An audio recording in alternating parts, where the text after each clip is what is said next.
A economia está ligada diretamente ao desenvolvimento da sociedade. Estudar mercados e preços permite aos governos decidirem sobre como produzir suas políticas fiscais e financeiras. Por isso, a economia pode ser interpretada de diversas maneiras. Alguns pensadores creem que o Estado deve controlar determinadas condições para que a economia atenda às necessidades da população. Outros acreditam que, se o mercado atuar livremente sem o Estado, tudo se ajusta naturalmente e sem problemas. Neste vídeo, eu apresento para você alguns elementos de formação do pensamento econômico, para que você mesmo possa compreender como tudo funciona e construa sua própria opinião. Vamos começar? A economia é uma ciência social, ou seja, estuda conceitos estruturais da sociedade, aqueles mais associados à disponibilização dos recursos físicos que mantêm a vida, como moradia, vestuário, alimento, e também as condições pelas quais os seres humanos obtêm esses recursos. Então, a economia nasce com a sociedade e se estabelece mais fortemente com os agregados humanos que deram origem às cidades e depois às nações. O pensamento econômico moderno se origina da escola clássica da economia, lá pelo século XVIII, e um de seus grandes pensadores foi Adam Smith. As ideias fundamentais do pensamento clássico sobre a economia têm como centro a competição e o liberalismo. O termo liberal deriva do latim liber, que quer dizer livre ou não escravo. E o liberalismo tem seu significado na luta pela concessão de direitos individuais sobre a posse e negociação de bens, em contraposição ao modelo absolutista monárquico que reservava a posse de tudo, à nobreza e ao clero.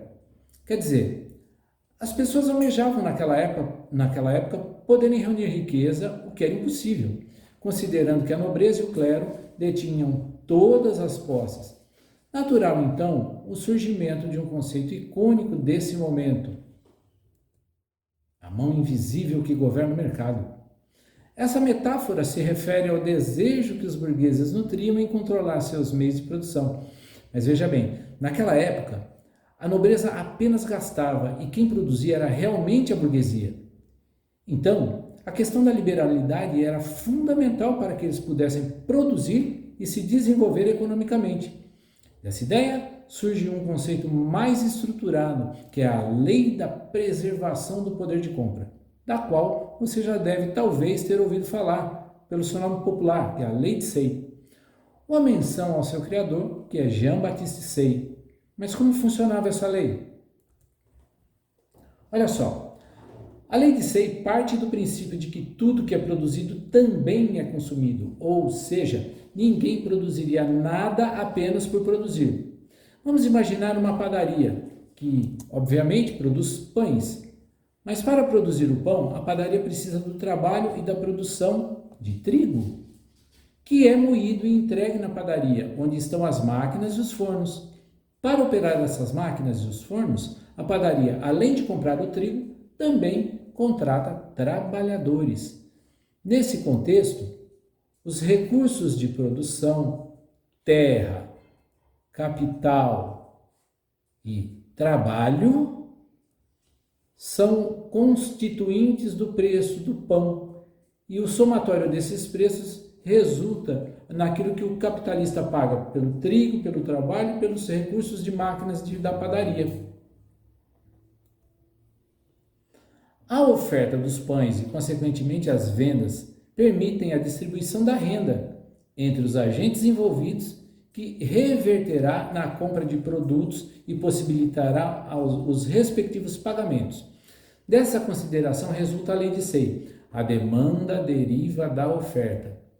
O liberalismo do século XVIII reforçou a necessidade do afastamento do Estado das situações econômicas e fortaleceu o conceito de propriedade privada, que também reforça a questão da liberalidade. A Revolução Industrial e o fortalecimento da indústria como principal agente distribuidor de riqueza é que deu origem às ideias capitalistas.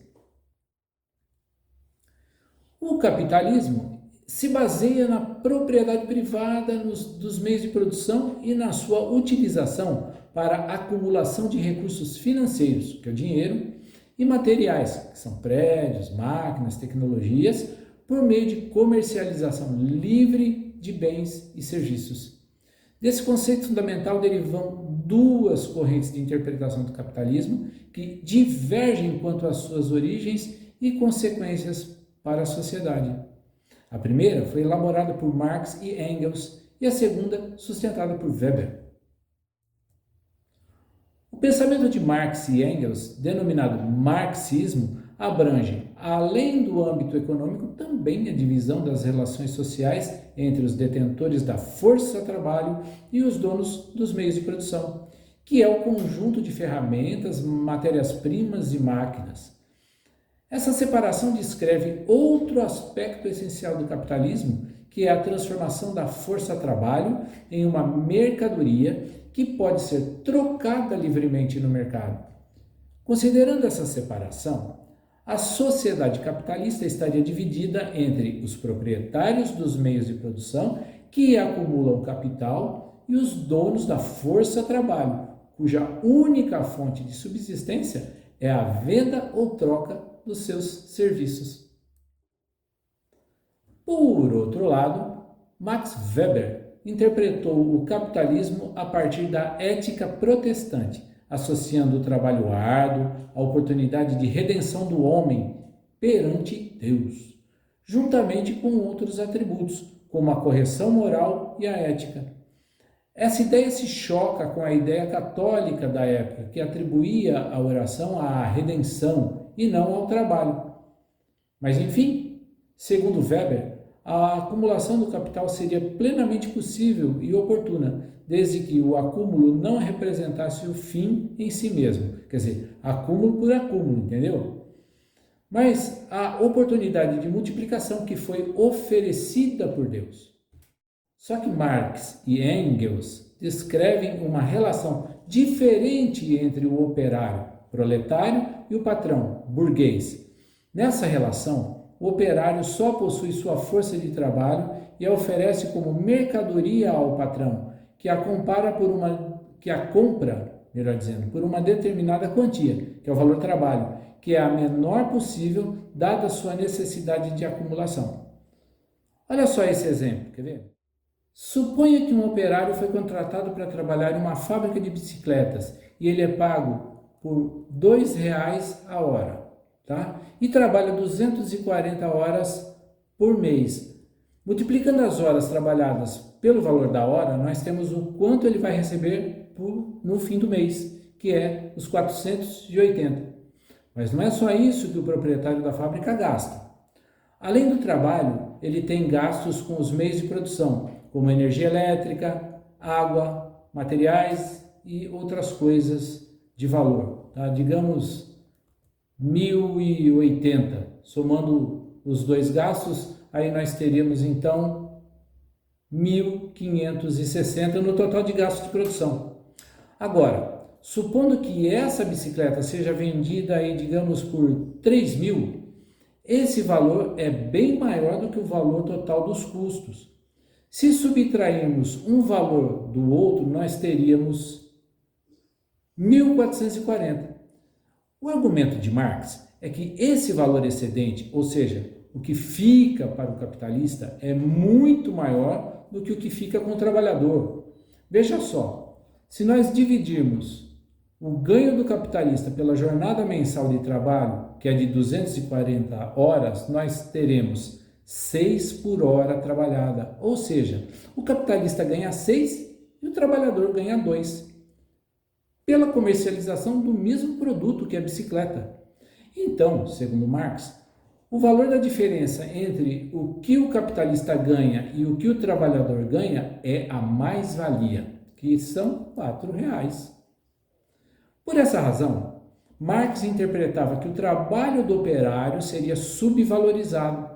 Para que a remuneração fosse justa, ambos, patrão e empregado, deveriam ganhar a mesma remuneração, na média aí 6, né?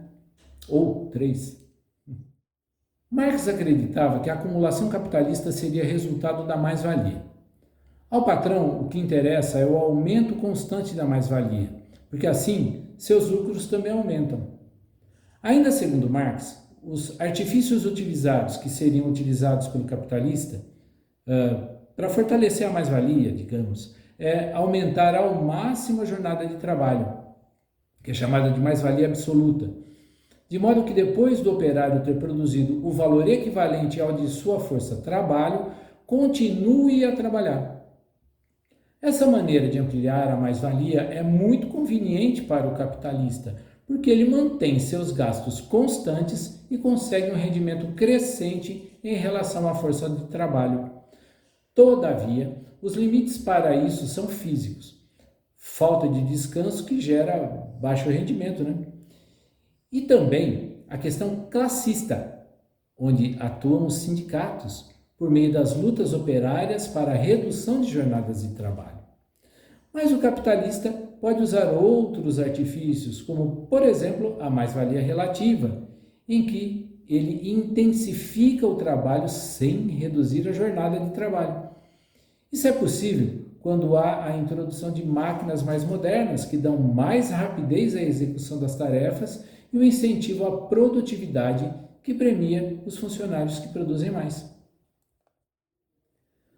Mas a crise de 1929, que derrubou o PIB mundial em 15%, olha só, produziu um baque no capitalismo.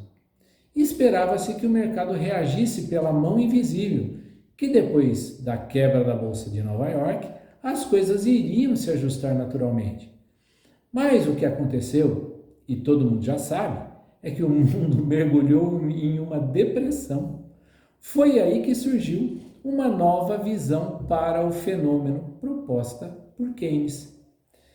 Keynes afirmava que nos momentos em que a demanda real não consegue se recuperar por si só, resta ao governo interferir no ciclo econômico, combatendo a formação de estoques pelas não vendas e garantindo os níveis mínimos de emprego. Essa consideração modifica a interpretação. Lembra lá da lei de Say? A lei de Say afirmava: a oferta cria sua própria demanda. Quer dizer, calma, é só produzir que todos vão comprar.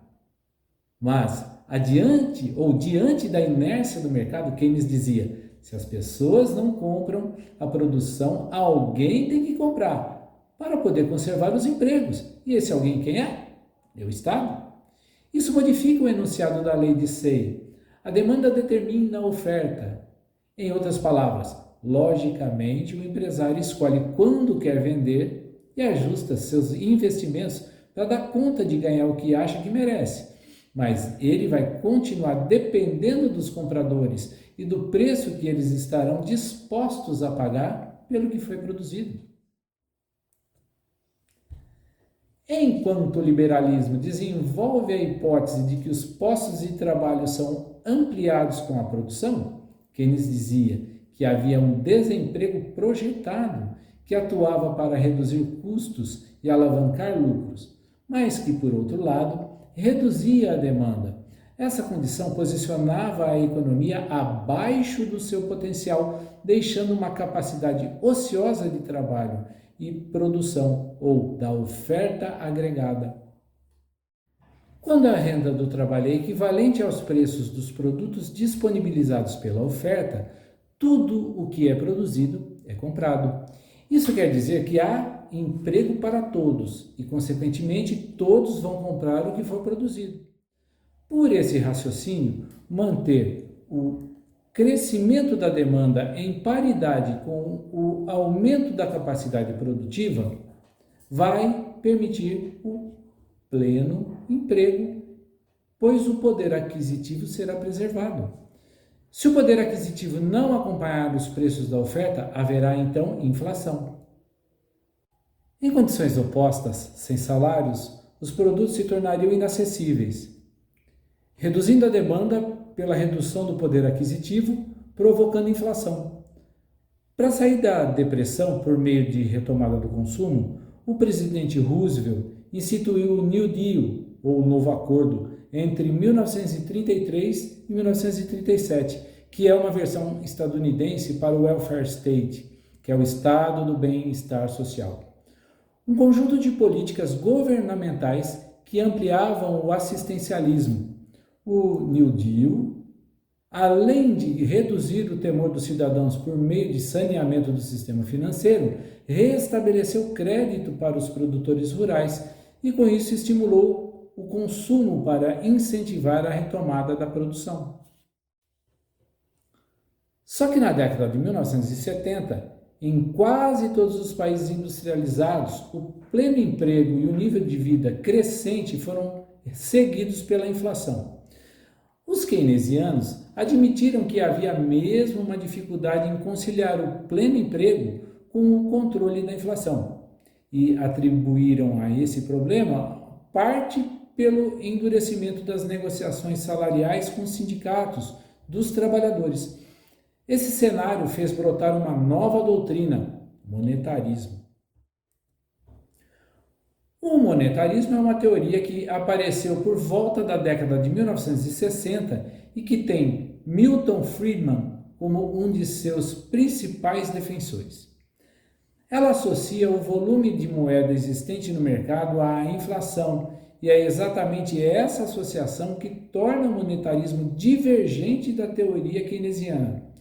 Se por um lado os keynesianos defendem que a ampliação da circulação da moeda por meio dos ganhos salariais aqueceria o mercado, ampliando ou mantendo a demanda e reduzindo a inflação, por outro lado, os monetaristas defenderiam que a diminuição da inflação só se obtém pela contração dos níveis de emprego que arrefeceriam a demanda, equalizando a produção.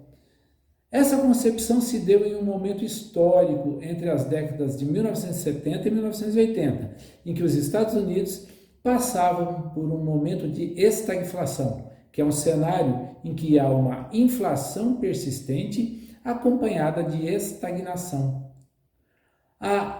Acreditava-se que a regularização da economia poderia ser obtida pela modificação da política monetária, em que a taxa de juros seria um fator fundamental no controle da moeda em circulação. Ou seja, o aumento dos juros provocaria a redução do crédito e a redução dos financiamentos, tanto para a compra dos produtos quanto para investimentos em produção, o que culminaria em redução do emprego e do salário. Já para o final da década de 1970, os economistas passaram a adotar argumentos monetaristas em detrimento daqueles propostos pela teoria keynesiana. Nesse debate, o que está em jogo efetivamente são concepções diferentes sobre economia, sociedade e o papel do Estado diante da economia e da sociedade. Só que essa discussão evoluiu na direção do pensamento liberal, que convencionou denominar de neoliberalismo. Os neoliberais, assim como os monetaristas, assumem que a economia deve se pautar além dos preceitos clássicos de liberalidade, de comércio e propriedade privada, também na redução das barreiras de comércio entre as nações e no Estado mínimo, condições em que o Estado mantém apenas as relações de proteção física e legal aos cidadãos por meio de polícia e das leis, e não mais do protecionismo social, como aposentadoria ou da oferta de serviços como água, telefonia, saúde, correios. Assim como os neoliberais, os monetaristas também são fiéis à laissez-faire, ou à mão invisível e à lei de Say, defendendo que as economias capitalistas também tendem espontaneamente para o equilíbrio de pleno emprego em todos os mercados e não precisam ser equilibradas por forças externas, sendo desnecessárias as políticas de combate ao desemprego que apenas geram inflação. As teorias monetaristas defendem que a inflação é sempre um fenômeno monetário, que resulta do aumento da quantidade de moeda em circulação em maior medida que o aumento da produção. Mas isso não é exatamente culpa dos sindicatos que buscam maiores salários, mas eles são responsáveis pelo desemprego, pois eles são resistentes à redução dos salários nominais e seria isso que tornaria a contratação de novos funcionários atrativa. Logo, os sindicatos seriam incompatíveis com a economia de livre empresa. Mas, por outro lado, os keynesianos sustentam que as situações de desequilíbrio e de crise são próprias das economias capitalistas, nas quais as situações de pleno emprego são raras, além de serem passageiras. Por isso, essas economias precisam e devem ser equilibradas. Para isso acontecer, o Estado deve assumir a promoção do desenvolvimento econômico, do combate ao desemprego, buscando o pleno emprego, a redistribuição da renda e a segurança social. Conduzida pela doutrina monetarista na década de 1980, a economia norte-americana evoluiu 4,1% e a redução do desemprego foi de 5,8%. Entretanto, as desigualdades sociais aumentaram com o congelamento do salário mínimo. Quer dizer, esses são sérios pontos de reflexão, não é mesmo? O monetarismo e o neoliberalismo apontam caminhos divergentes para a contenção da inflação, e o resultado das medidas apoiadas nessas correntes do pensamento econômico tem, incontestavelmente, produzido desigualdades sociais pela concentração de renda, precarização de salários e dos demais direitos trabalhistas. Diante dessas divergências, é necessário esclarecer que os sistemas sociais, assim como os econômicos, não evoluem de maneira previsível. E isso impede que os analistas tenham uma visão clara sobre o futuro. A análise econômica interpreta o passado e utiliza determinados movimentos como se fossem tendências futuras. O desenvolvimento de abordagens como a dos ciclos econômicos representa essa tentativa. Pelo conceito de ciclo econômico, se considera que as flutuações que acontecem no mercado são recorrentes dentro de um padrão composto por 4 momentos. Um deles é a expansão, que é a prosperidade, contratação e recessão. Dentro desses 4 momentos, a atividade econômica alternaria entre expansão e contração, como demonstrado aí nessa linha que representa a atividade econômica. Observe que no período de prosperidade, a atividade econômica está no seu pico, com a produção e o consumo em alta.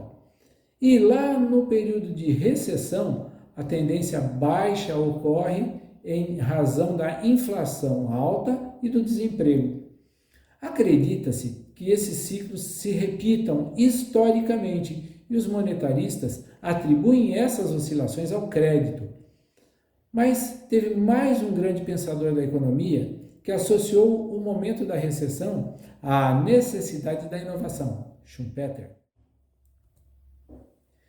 Em seu livro de 1942, Capitalismo, Socialismo e Democracia, Schumpeter descreve o papel do empreendedor como responsável por conduzir a oferta de sucessivas inovações, que denomina destruição criativa, e cuja missão é produzir as rupturas dos ciclos de recessão que precisam ocorrer para renovar o sistema econômico. O conceito de destruição criativa está no centro da manutenção do sistema capitalista, pois descreve a maneira pela qual as empresas se posicionam no mercado e reagem em ambientes competitivos. Entretanto, nessa missão, o empreendedor depende de recursos financeiros para concretizar sua ideia, ou seja, se não houver crédito, não há retomada do crescimento. Por isso, segundo Schumpeter, o crédito é fundamental em períodos de recessão. Segundo sua ideia, o lucro move a atividade empreendedora, mas o lucro não é só a remuneração do capital investido, também é o lucro excepcional, que excede as condições médias de mercado e que justifica incorrer em um risco de investimento para substituir uma velha estrutura, extinguindo um ciclo vicioso de economia, originando um ciclo virtuoso de crescimento. Essa ruptura é denominada por Schumpeter de destruição criativa. Legal, né? Muito bem, pessoal. Com este vídeo iniciamos nossos estudos sobre economia, mas ele é só um resumo dos conceitos e ferramentas explicados no capítulo 1 do livro. Lembre-se que ele não substitui a leitura atenta de todos os conteúdos. Eu fico por aqui. Abraços a todos. Tchau.